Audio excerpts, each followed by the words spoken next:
दोस्तों, मैं इरशाद सिद्दीकी और आप देख रहे हैं मेरा चैनल इरशाद सिद्दीकी ऑफिशियल। दोस्तों, आज हम बात करेंगे कर्नाटक चुनाव के नतीजों के बारे में। जैसा कि आप सब लोग जानते हैं कि कर्नाटक के अंदर पिछले एक महीने से चुनावी घमासान चल रहा है। देश के बड़े बड़े नेता, यहाँ तक कि हमारे देश के प्राइम मिनिस्टर तक वहां पर रैलियां की और लोगों को हिंदू मुसलमान में बांटने की कोशिश की। कर्नाटक चुनाव के अंदर बजरंग बली भी आए, पीएफआई का मुद्दा भी आया, केरला स्टोरी मूवी भी आई। और ये सब कौन लाया? ये सब लाए नरेंद्र मोदी।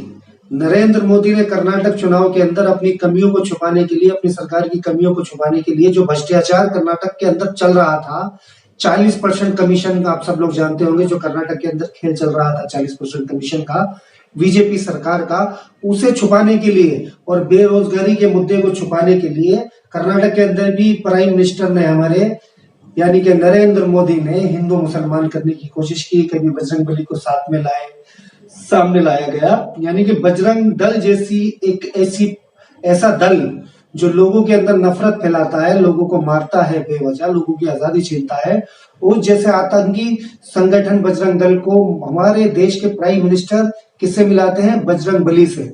तो ये हिंदुओं की आस्था के साथ तो वैसे ही खिलवाड़ है कि आप गुंडों को बजरंग बली से मिला रहे हैं। और इस बात का जवाब कर्नाटक के लोगों ने मुंह तोड़ जवाब दिया है। कर्नाटक के अंदर बीजेपी को जो उम्मीद थी, उससे ये समझ लीजिए आप कि आधे भी सीटें बीजेपी को नहीं मिली हैं और बिल्कुल सुपड़ा साफ हो चुका है। अब तक के नतीजों में बीजेपी सिर्फ 60 से 63 सीटों पर आगे चल रही है। वहीं कांग्रेस आप देखेंगे तो कांग्रेस 137 से लेके 145 सीटों पर आगे चल रही है। अनुमान ये लगाया जा रहा है कि कांग्रेस 140 से 145 सीटों के साथ भारी बहुमत के साथ कर्नाटक के अंदर अपनी सरकार बनाने जा रही है।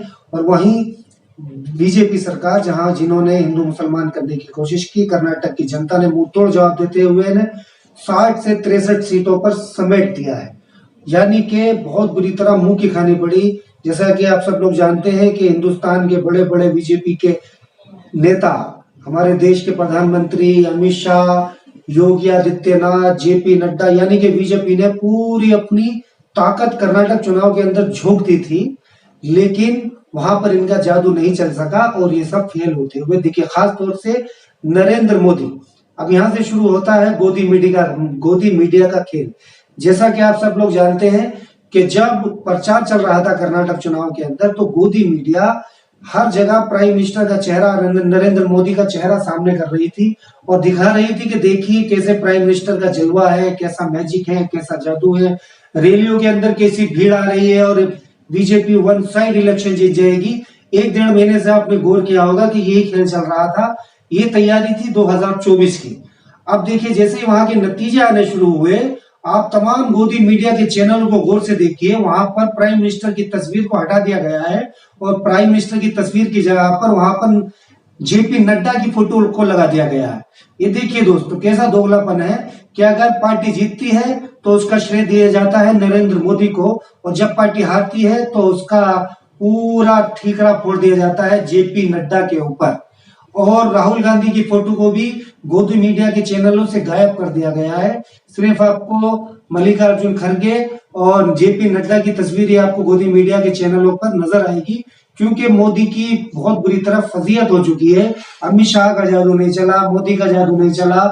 केरला स्टोरी जो एक फिल्म आई अभी आपने देखी होगी, वो प्रोपोगेंडा फिल्म है, उसको नरेंद्र मोदी प्रमोट करते हुए देखे गए कर्नाटक की रैली के अंदर, कि जो फिल्म झूठ की बुनियाद पर बनाई गई हो, जिसके कोई साक्ष्य नहीं हो, कोई सबूत नहीं हो, उस फिल्म को हमारे देश के प्रधानमंत्री, कैसा दुर्भाग्य है कि हमारे देश के प्रधानमंत्री उस फिल्म को नाम लेकर बोलते हैं कि आजकल केरला स्टोरी मूवी की बहुत बात चल रही है।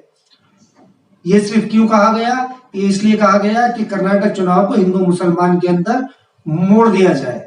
हिंदू तत्व का कार्ड जो उत्तर प्रदेश, दिल्ली और दूसरे क्षेत्रों में बीजेपी हमेशा खेलती आई है, वही भारतीय जनता पार्टी ने वही कोशिश कर्नाटक के अंदर करने की कोशिश की।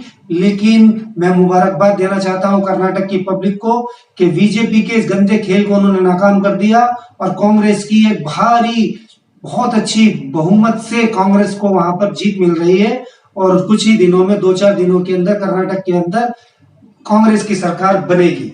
तो दोस्तों आपको क्या लगता है कि 2024 के अंदर भी कांग्रेस का ऐसा ही जादू चलेगा या नरेंद्र मोदी दोबारा प्राइम मिनिस्टर बनेंगे? आप हमें कमेंट पर बता सकते हैं। और दोस्तों आप हमारा साथ देने के लिए और गोदी मीडिया को बाइकआउट करने के लिए हमारे चैनल को सपोर्ट कर सकते हैं।